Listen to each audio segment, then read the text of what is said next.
3 o'clock in the morning as Hurricane Rita began slamming ashore south of Lake Charles, Louisiana.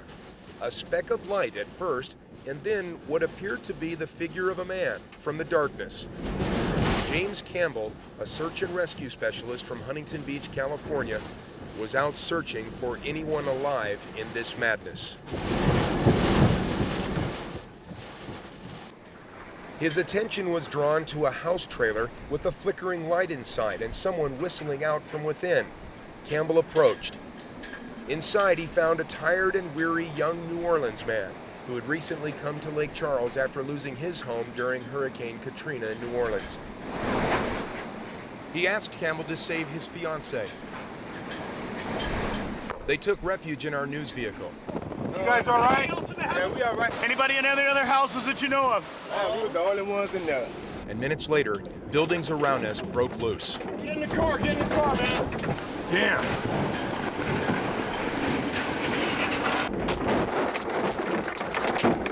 We're talking 100-mile-an-hour winds right now. I'm gonna get you guys back over into some safety. We got a concrete building over here. All right.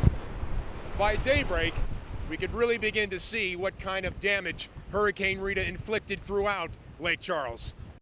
There was widespread destruction around the city. And when the young couple that Campbell saved returned to their trailer, their roof was blown completely off. What do you think it would have been like if you would have stayed here?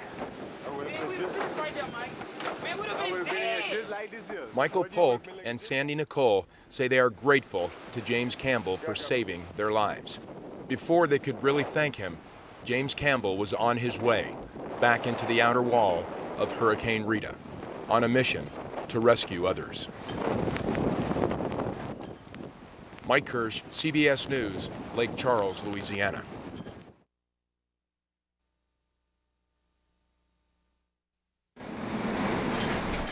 It was a bold and daring rescue in the nick of time that saved 2 lives as the eye wall of Hurricane Rita blasted this Lake Charles, Louisiana neighborhood. Get in the car, man. Damn.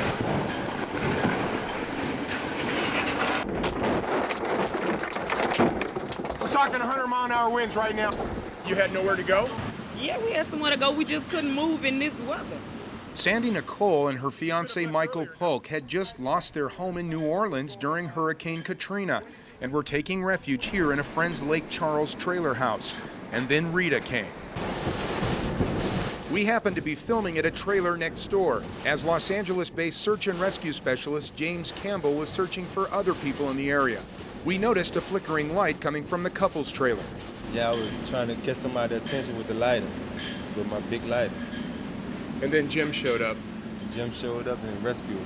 My biggest concern was this trailer coming over on the top of us.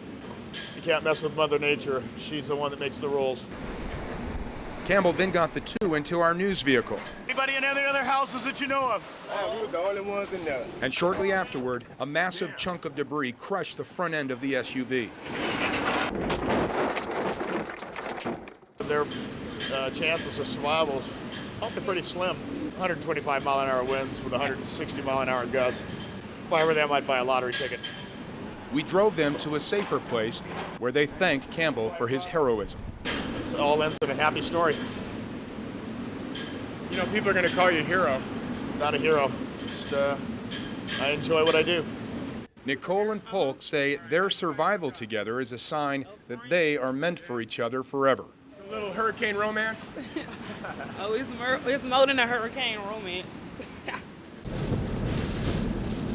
It's a lesson to evacuate a hurricane before it strikes. Mike Kirsch, CBS News, Lake Charles, Louisiana.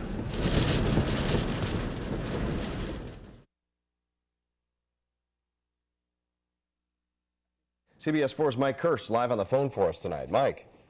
Rob, of course, this is where the eye is going to come through here in Lake Charles, and a short while from now, an eye wall warning will go into effect. We're talking about the equivalent of a 30-mile wide tornado ripping through here. This is the time where authorities here are saying people need to basically climb into a hole.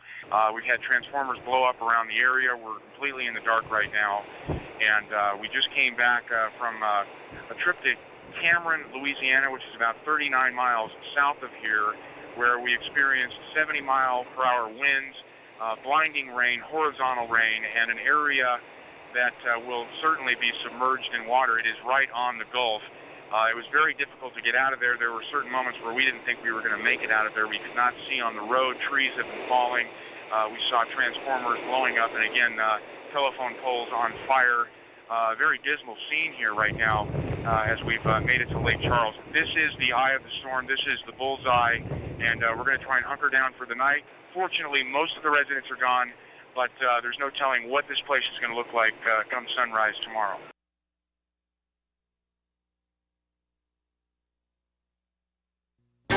Now, from dusk until dawn, CBS 4 cameras covered Rita. From one man's mission searching in the storm. Anybody in any other houses that you know of? To the whipping winds taking down entire buildings. Tonight, the extraordinary exclusive images. Inside the strike zone. Without a doubt, some of the most memorable stories came from our own Mike Kirsch, who rode out the storm in Lake Charles, Louisiana, which is near the Texas border. He joins us now live with more on his experience. Mike, you brought back some amazing videotape that we've been looking at. Tell us about the rescues. Rudy Marshall and I positioned ourselves at about 3 o'clock in the morning when the eye was coming in. Just behind a wall, we were with a search and rescue specialist out of Los Angeles, California. Let's go to this videotape. A guy who's out there, a front man for his group of specialists who will be out the following morning to start rescuing people. He's out there right now in 100-mile-per-hour winds. If we can go to the actual rescue, he sees a trailer not too far from here with a young couple who had just come here from New Orleans. They lost their home in New Orleans. The young man there who lost his hat there was flicking his Bic, he called it. He was actually flicking his lighter. We saw the lighter. We were able to get to them. This rescuer is James Campbell out of Los Angeles, a very brave man who was out there on his own to get these two kids out of here. And as he moves into our news vehicle there, watch what happens just a few minutes later as after we get inside the car. Check this out. This is what the storm picks up.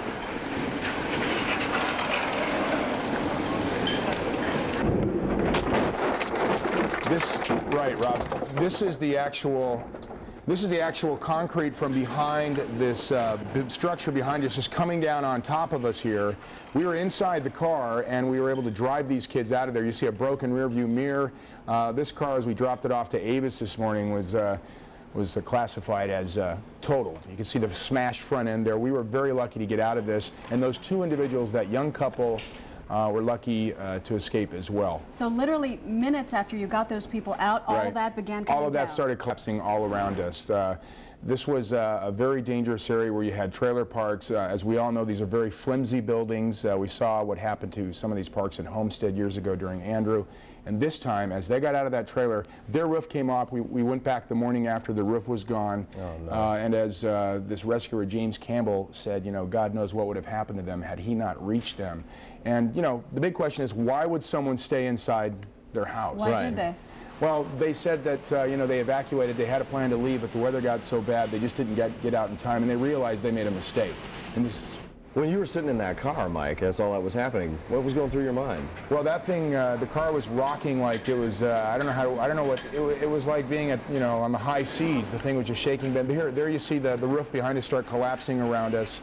And then you'll cut to the shot, looking through the windshield, and watch right there, this big chunk of concrete just comes down right on the hood. Had it come just a few inches closer to us, it would have went right through the windshield. It was very scary. Obviously, you know it's going to be dangerous out there. We took cover as best we could, but we weren't expecting to find two people actually trying to ride out the storm. And I think we all earned a lesson here of the ferocity of hurricanes, how dangerous they can be, and that's why, while it may be an inconvenience to many people when you have to leave your homes and go miles and miles north, you know, you don't want to be in an area like this when you have this kind of debris falling everywhere. So, Mike, quickly, did it make you rethink wanting to cover hurricanes, and did it make the rescuer rethink wanting to be out there saving people? No, in fact, this gentleman, James Campbell, who's since told us to call him Jimbo, said to reach him in Los Angeles, and he's invited us out to wildfires out there. I guess it takes a certain individual to do this kind of thing. So. It sure does.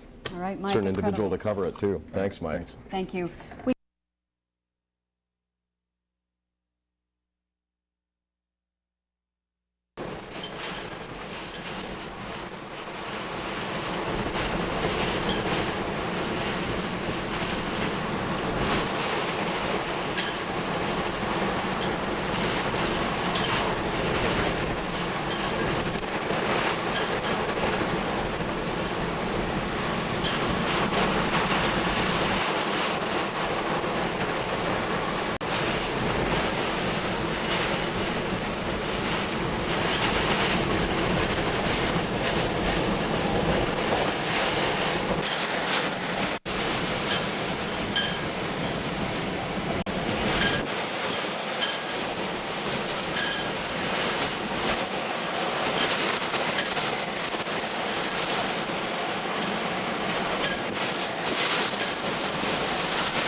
kidding me? We ain't kidding. Get in the car, man. Open the door. Get in the car. What the hell are you guys doing, man? You guys all right? Yeah, we all right. Anybody else in any other houses that you know of? What'd you say, man? Anybody in any other houses that you know of? We were the only ones in there. Damn. We ain't kidding you. You know, I saw your light flickering, man. Flicking the lighter, right? I saw you flicking the lighter, bro. I know. Did I tell you, man? I know. I saw when you spotted me flicking the lighter because you cut your lights off and you cut it back I saw you on. flickering the lighter in that trailer, man. We're talking 100-mile-an-hour winds right now, bro. I know, that shit's scary too. All right, I'm gonna get you back guys over to. I'm gonna get you guys back over into some safety. We got a concrete building over here. All right. What's your name? Michael Pope. Michael what? Michael Pope. Your name, ma'am? Nicole Alexander. All right. You're ready, guys. On the shelter, they gonna let us in? Huh? We'll get you into something right now. Wait, no one's going anywhere. We're not moving anywhere. You're gonna hang out with us. All right. Okay? Because this is too dangerous. You guys are gonna have to run, man. All right, stay You guys are gonna have to run. All right, stay with me. You guys, follow the light, stay with him, and run. Together.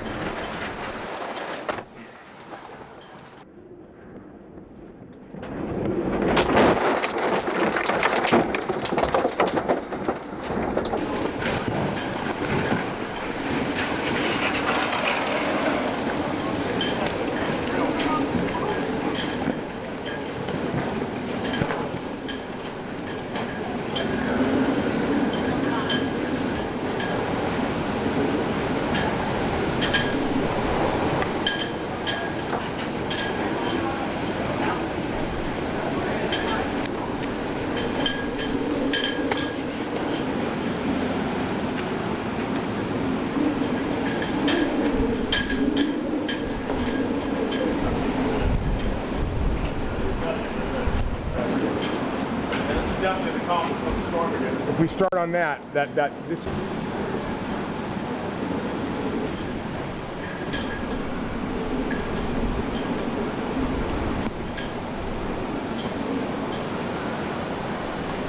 Go ahead.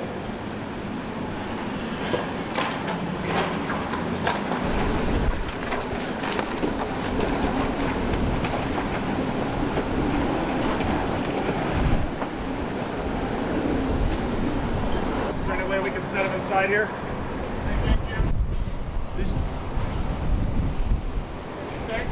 Oh, we got 2 people that we rescued. Is there any way we can set them inside? This guy's coming with me.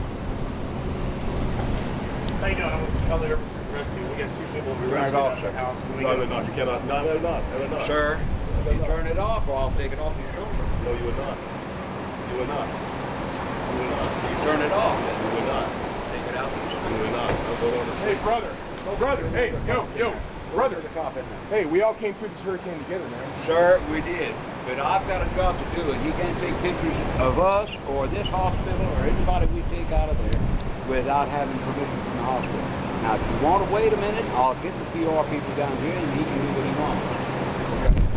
Sound good to you?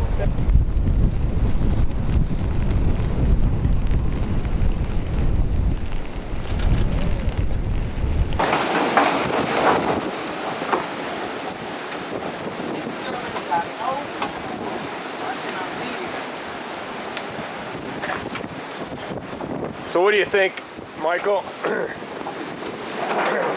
What do you think it would have been like if you would have stayed here? Man, we would have been right there, Mike. Man, we would have been Here just like this here. I would have been looking just like this hospital. You guys get everything? Let's get out of here before the thing happens. Yeah.